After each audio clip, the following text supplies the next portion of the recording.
ta miên ba mạ naខ្លះដែលចិញ្ចឹមកូនដំបងឲ្យខុសចាបើសិនជាមានប៉ាម៉ាក់ដែលចិញ្ចឹមកូនដំបងឲ្យខុសសូមខមមិននៅក្នុងវីដេអូនេះខ្ញុំចាដោយសារតែខ្ញុំដឹងពីប៉ាម៉ាក់របស់កូនសិស្សខ្ញុំមួយចំនួនគឺគាត់ចិញ្ចឹមកូនដំបងខុសអត់ដូចកូនទី2ដែលគាត់ចិញ្ចឹមក្រោយនេះទេខុសបែបណាបើសិនជាប៉ាម៉ាក់ដែលមានកូនដំបងហើយមានកូនមួយទៀតប៉ាម៉ាក់ប្រកាសនឹងដឹងថាការចិញ្ចឹមកូនដំបងខុសពីកូនទី2ចាដោយសារតែកូនដំបងគាត់អត់មានបទពិសោធន៍ហើយគាត់ក៏អត់ដឹងពីបញ្ហាឬក៏ពីការធ្វើប្រហែលរបស់គាត់ដែលធ្វើឲ្យកូនមានបញ្ហាដែរចាអញ្ចឹងគឺកូនដំបងរបស់គាត់ចាគាត់អត់បានផ្ដោតទៅលើការវិវត្តឬក៏ភាពចេះដឹងរបស់កុមារទេគាត់ផ្ដោតទៅលើតែសុវត្ថិភាពនិងអាហារហូបចុកឲ្យកូនគេងតែប៉ុណ្្នឹងឯងអញ្ចឹងគាត់អត់បានគិតទៅលើ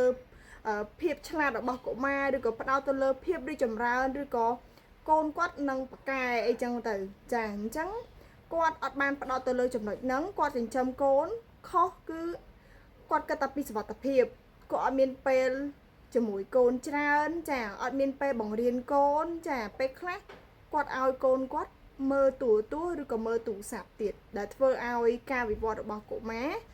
អត់ដូចកូនដែលគាត់ចិញ្ចឹមក្រោយដល់អត់មានប្រព័ន្ធអេឡិចត្រូនិកចូលរួមទេអញ្ចឹងចំណុចនេះគឺជាកត្តាមួយសំខាន់សម្រាប់លោកប៉ាអ្នកស្វែងយល់ដោយសារតែបើសិនជាយើងអត់មានពេលបង្រៀនកូនឬក៏ពេលជាមួយកូនពេលខ្លះអាណាព្យាបាលគាត់រវល់រស់ស៊ីលក់ដូរចឹងទៅគាត់អត់បាននៅជាមួយកូនដិតដល់ឬក៏មើលថែកូនដិតដល់ទេគាត់យកកូនទៅដាក់សាលាក៏មិនប្រកាសថាកូនទៅសាលាហើយកូននឹងល្អប្រសើរឬក៏ភាពឆ្លាតរបស់កូននឹងល្អឯចាអញ្ចឹងក្នុងវ័យមួយខួបដល់5ខួបហ្នឹងឬក៏មួយឆ្នាំដល់5ឆ្នាំហ្នឹងគឺជាពេលវេលាដែលកុមារកំពុងតែវិវត្តលឿនចាដូច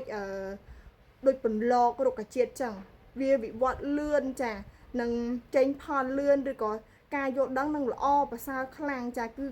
ការចេះដឹងអីហ្នឹងជាពិសេសទៅលើកុមារដែលគាត់មានបញ្ហាមួយចំនួនបើសិនជាយើងអត់បានដិតដល់មើលថែគាត់បានដិតដល់ទេគាត់នឹងវិវត្តយឺតយ៉ាវឬក៏ធ្វើឲ្យគាត់នឹងមានបញ្ហាអីផ្សេងទៀតចាឧទាហរណ៍ថាកុមារអូទីសឹម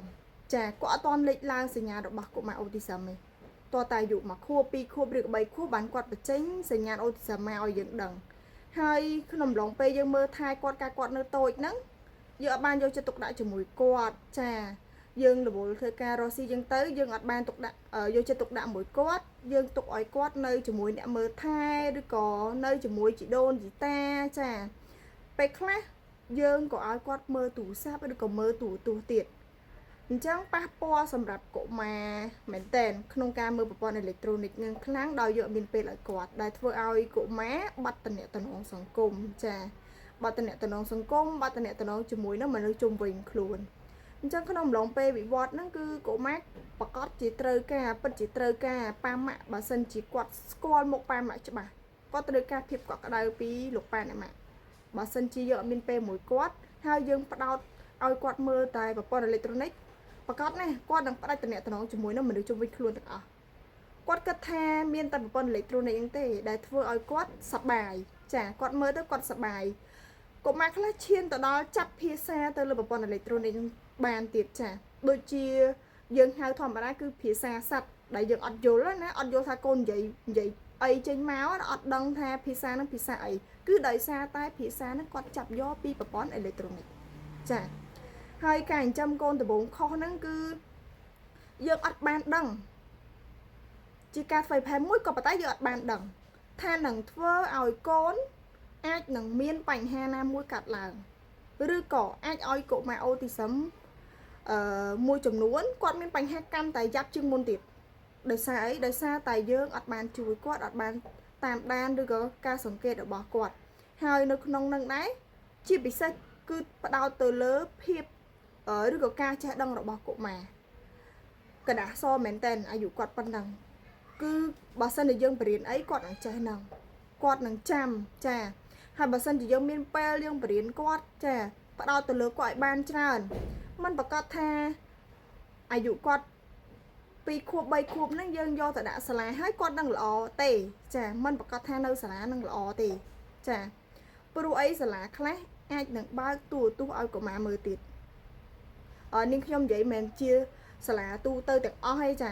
តែសាលាមួយចំនួនអាចនឹងបើកទូរទស្សន៍ឲ្យកុមារមើលហើយបើសិនជាកូនយើងមានបញ្ហាហើយមើលទូរទស្សន៍ទៀតកុមារនឹងពិបាកចាពិបាកក្នុងការប្រស្រ័យតាក់ទងទំនាក់ទំនងមិនថាទៅលើភាសាឬក៏បញ្ហាផ្សេងឯងគឺពិបាកចាគឺអត់ល្អទេអញ្ចឹងការឲ្យកូនទៅរៀនហ្នឹងគឺល្អហើយក៏ប៉ុន្តែបើសិនជាលោកប៉ាអ្នកម៉ាក់ឲ្យកូនរៀនខុសសាលាទៀតនឹងធ្វើឲ្យកុមារមានបញ្ហាហើយពិបាកគឺពិបាកដល់លោកប៉ាអ្នកម៉ាក់ឯងអ្នកមើលថែគាត់ចំណាយទាំងពេលវេលាចំណាយទាំងថវិកាក្នុងការជួយកូនឲ្យត្រឡប់មកល្អឬក៏នឹងល្អប្រសើរឡើងទោះមិនបាន 100% ក៏ប៉ាម៉ាក់ត្រូវតែជួយឲ្យគាត់នឹងល្អប្រសើរឡើងឧទាហរណ៍ថាគាត់អត់ចេះនិយាយប៉ាម៉ាក់ត្រូវតែរកវិធីសាស្ត្រឬក៏ជួយបែបណាដែលធ្វើឲ្យគាត់ចេះនិយាយគាត់អត់មានតំណែងត្រូវរកវិធីសាស្ត្រឬក៏រកគ្រូជំនាញក្នុងការជួយកូនឲ្យមានតំណែងប្រស័យតាក់ទងបានអានឹងជាអ្វីដែលប៉ាម៉ាក់ចង់បានហើយចាអញ្ចឹងការចិញ្ចឹមកូនខុសហ្នឹងគឺមិនទាំងអស់ទេសម្រាប់អាណាព្យាបាលមិនទាំងអស់ទេក៏ប៉ុន្តែវាប៉ះពាល់ច្រើនទៅលើកុមារបើសិនជាយើងនៅតែ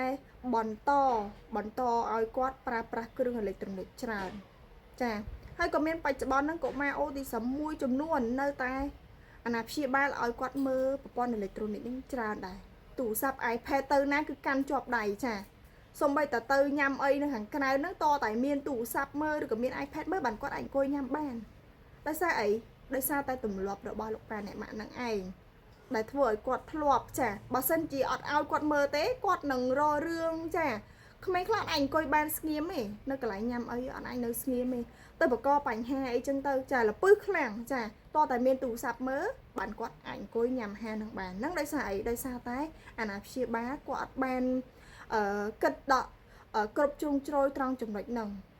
គិតថាអត់អីណាឲ្យតកូនញ៉ាំ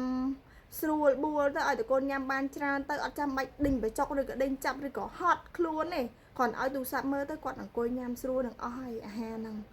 តែជាឥទ្ធិពលអត់ល្អដល់កុមារជាទម្លាប់មួយអត់ល្អគាត់ដឹងថាញ៉ាំអាហារឬក៏ញ៉ាំបាយញ៉ាំអីនៅក្រៅដឹងតែមើលទូរស័ព្ទទម្លាប់ជាទម្លាប់មួយអត់ល្អអត់ទូរស័ព្ទអត់អាចញ៉ាំអត់អាចនៅស្ងៀមបានนั่นជាមូលហេតុមួយចាដែលអាណាព្យាបាលគួរតែកាត់បន្ថយឬក៏មានការប្រុងប្រយ័ត្នឲ្យបានខ្ពស់ទៅលើការចិញ្ចឹមបីបាច់ថែរក្សាបុត្រធីតារបស់លោកប៉ាអ្នកម៉ាក់ទាំងអស់ចាសូមអរគុណ